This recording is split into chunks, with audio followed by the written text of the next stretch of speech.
And welcome to TCO Performance Center. Matthew Coller along with Sam Ekstrom as we get ready to cover Minnesota Vikings training camp. And Sam, we had our first conversations of the official year with Mike Zimmer and Rick Spielman. At the center of those conversations were what Rick Dennison's role will be. He is indeed out as offensive line coach, as Phil Rauscher will now take over, but he is still going to be a part of the coaching staff in an advisory position.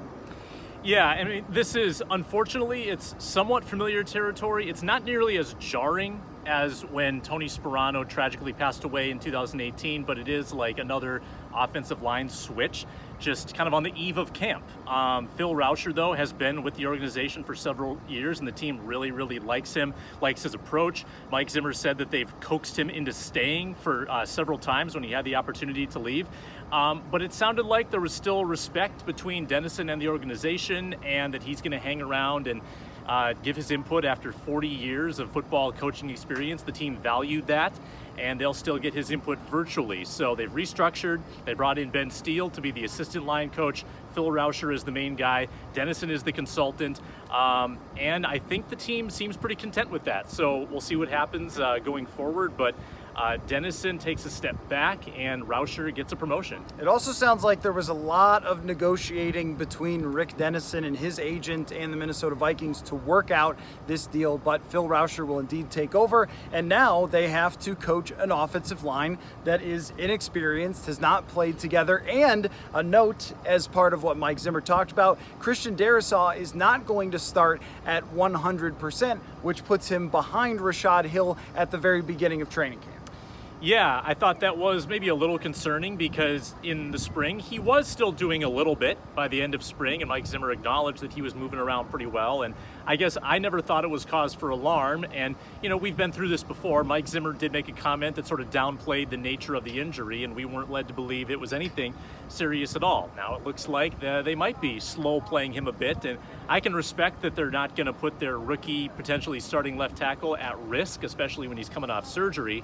But that does, you know, raise an eyebrow or two that maybe Rashad Hill is going to be better equipped going into the year to be your starter. And then, you know, the right guard competition will be cracking as well. And Rick Spielman said on the radio that Mason Cole and Oli Udoh would be in that mix. Didn't mention Dakota Dozier, who was the starter in the spring. So we'll see what we can make of that once we get out on the field tomorrow. In terms of position battles, two other ones that are worth noting. One, the wide receiver battle, and we know if you've watched these videos that Sam has been on KJ Osborne after watching him in minicamp, and he got not one, but two mentions from the general manager and the head coach to not forget about KJ, despite the fact that the Vikings did bring in Dede Westbrook, and Mike Zimmer added that he watched his workout and was very, very impressed, and that Dede Westbrook will be a part of the kick returning and possibly punt returning competitions as well. But KJ Osborne grabs a mention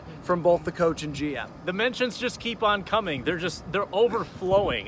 You know, I think this doesn't really bode well for BB and BC.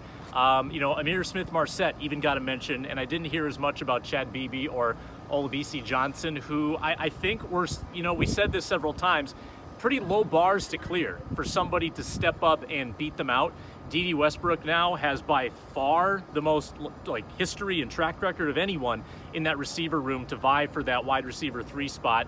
But KJ Osborne continues to impress, and it could be a punt returner competition between those two as well, because they brought in Westbrook to help with special teams in addition to adding depth at receiver. KJ Osborne wasn't very good as a punt returner, so the two of them might be vying in a couple areas for receiver and for punt returner. And to be honest, Matthew, I don't know if both BB and BC are off this team, but I think that they might be competing for one spot. I don't know if they both survive. Yeah, no, I agree with you. And the other message, or the other part that came up today in terms of battles, was about the kickers. And they showed some confidence in Greg Joseph, and also mentioned that Riley Patterson would be back off the pup very soon. So both the coach and general manager expressing their extreme confidence, as is totally justified by history, in the current kicking situation. So we'll be doing these all throughout camp from TCO Performance Center, a Purple Insider Extra. We'll catch you guys next time.